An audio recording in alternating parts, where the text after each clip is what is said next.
How to scan a document on the Samsung Galaxy S26, S26 Plus or Ultra. First, tap on the home button to return back to the home screen. Then on the home screen, open up the camera app. In here, make sure the scanning document option is turned on. So we tap on the control button, then tap on the settings icon. In camera settings, tap on scanning at the top here. Then tap on document scan. Tap on the toggle button to turn it on. After that, we go back to our camera. Then point the camera at the document. Now make sure you're in photo mode. And then point the camera at a document.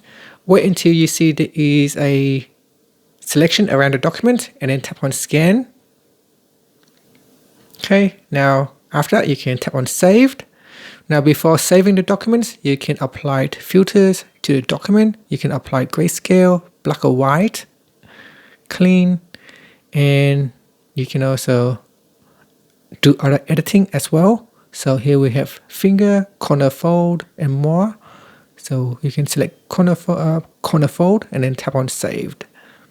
Okay, so that's saved. Here is our new document. And that's it. Thank you for watching this video. If you find it helpful, please like and subscribe to my channel for more videos.